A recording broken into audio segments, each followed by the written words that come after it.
And you can blame that on anything you want, but if you don't get busy having some kids, you're in deep trouble.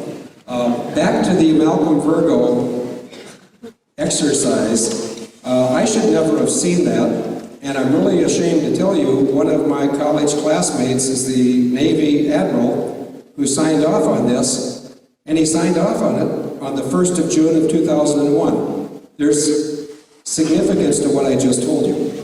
The exercise ran on June 1st and June 2nd.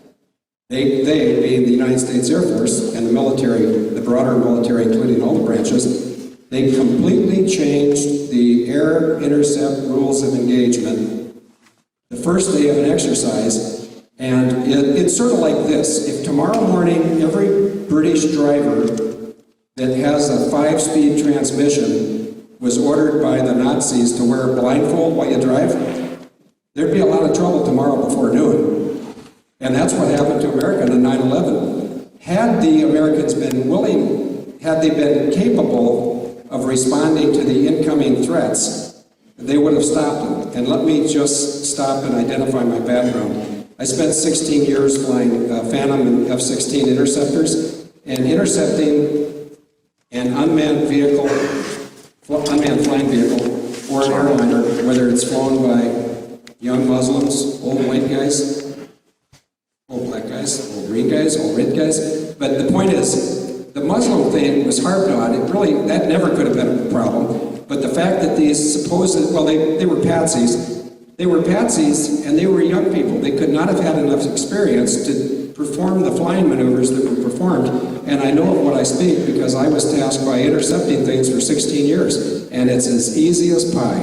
If it's not as easy as pie to go against a British fighter or interceptor, or worse yet, an Israeli, or an American, or a Canadian. There's certain air forces that are pretty good, but even the best air force is only as good as the weakest link in the chain, and when you send out a bunch of 21-year-old kids, they're not going to be able to perform at the level that was demonstrated on 9/11. And I'm betting my life on that statement, and it's my pleasure to do so.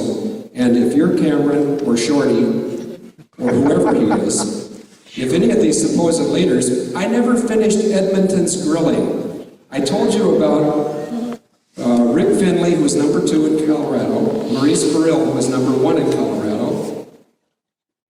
I didn't tell you of a man named Charles Bouchard. This is a beauty. You're going to be mad when I'm done with this. Charles Bouchard was down at Tyndall Air Force Base making absolutely sure everything went according to plan. Would anybody in this room, in fact, if anybody knows, please blurt it out, but is there anybody who's pretty good at figuring things out that would like to guess where Charles Bouchard, who was the number 2 in rank guy on 9/11 when Canada attacked America 3 times at different levels, here and here. Yeah. Well, it was actually a Canadian attack on 9/11. Is that to say Canada, the nation, did it? No. They were, like everyone else who participated in the attacks of 9/11, with the exception of the top 100 people, everyone was sort of hoodwinked. They were given a compartmentalized task, and they did their task, and after the fact, a lot of the people that were tools in the attack of 9/11 found out they'd just been used. And some of those tools are some rather interesting tools, like the New York City Fire Department. You might say, well, how did they get used? Real easy. As soon as their 342 firefighters died, there was a huge infusion of cash into the retirement fund of the New York City Fire Department. And what that does is that financially implicates everyone else in the fire department, because they've taken cash for the death of, they didn't do it knowingly.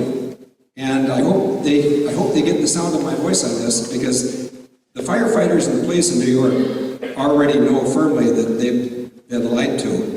When they find out who did the lying and what the lies consisted of, there'll be ropes in the streets, or as I heard someone here in England say yesterday, there'll be shotguns going downtown looking for certain names. And you know, the sad truth is, it won't take very long to round up the bad guys, because there's not that many of them. And in this room right here, we have more people in this room right now than the central players in 9/11 because there were only 100 people that knew the whole story of 9/11, and one of them was my own sister. So I'm not a political animal. I am not crazy. I'm not brave. I'm not fearful. I'm just what I am. And my background is I flew fighters, I flew airliners, I understand the technology. With my own eyes on 9/11, I knew that it was neither human pilots of any race, ethnic group, nationality, age.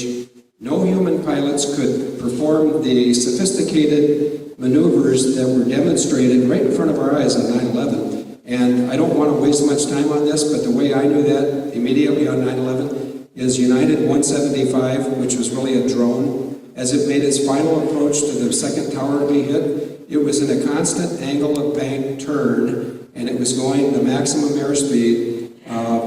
Humans cannot do that because for any of you who's ridden a bicycle or driven a car or driven a boat, you make heading changes in your course, and then in the case of a bicycle, you might respond to the wind or slippery sidewalk. In the case of a car, you might respond to some crazy driver who drank too much, and you're constantly making small corrections to your course. Technology doesn't do that. Technology gets it right the first time, and if it makes any course corrections, they're so small and so fast our human eyes can't pick them up, but computers can. And what you all saw on 9/11 was a high-technology attack on the United States of America, and the attack was conceived in the city of London. And I'm going to give you an English name, and if anybody's related to this guy, I don't know what your response is going to be. But you had a leader of the livery company or the union called GAPAN, Guild of Air Pilots and Air Navigators. His name was Lord Garden, Timothy Garden. On 9/11, Lord Garden was married to Lady Garden, and once again, there's probably someone in this room who knows what Lady Garden, what position she held. You can't write this stuff in Hollywood, folks. She was in charge of the livery company called the Worshipful Company of World Traders. What was the name of those two buildings? Anybody know? World Trade Center. Hollywood can't write this stuff. If they could make money. Because fact is truly stranger than fiction. And when I say that the plans for 9/11 started over in the City of London, don't think I'm saying England, because unless I'm wrong, the City of London's sovereign terrain. And your own queen, which reminds me, I don't know what countries she's from. I would have expected your queen to be English. I've had my thinking updated. That maybe she has friends who like to goose step. Which brings us over to the Bush family. You know, at some point, we the people need to defeat them, the bankers. And I think that that point is approaching. I can tell you for sure that the evil parties, and I chose my words carefully, evil parties, not corrupt parties. There's a lot of people who are corrupt, some in this room, big deal. Would anyone in this room sign up to attack England tomorrow? I wouldn't expect you to raise your hand. And I don't think there's a single person in here who would. But the people who attacked America include my own sister, and include 99 other people. And when I say it includes my own sister, her name is Christine Marque. That's Christine with a K. Marque, Mike Alpha Romeo Charlie Yankee. She may have been extorted. I hate to say this in front of ladies. In fact, while we're talking about ladies, if anybody's ever read a single word of the fiction I write, because I'm not one of the smart guys, I'm the face, and I write the fiction that's filler for the facts. Our facts are bulletproof, or I wouldn't be standing here. I write the fiction, and I might defer to a woman named Sue Freeman from Nottingham later to be available back there, and she could explain to any ladies in here who think that I'm disrespectful to women or I'm unkind to women, and I'm not. I have 4 daughters and a wife, and I have the utmost respect for women, and I do not like the way women are treated by their own governments sometimes.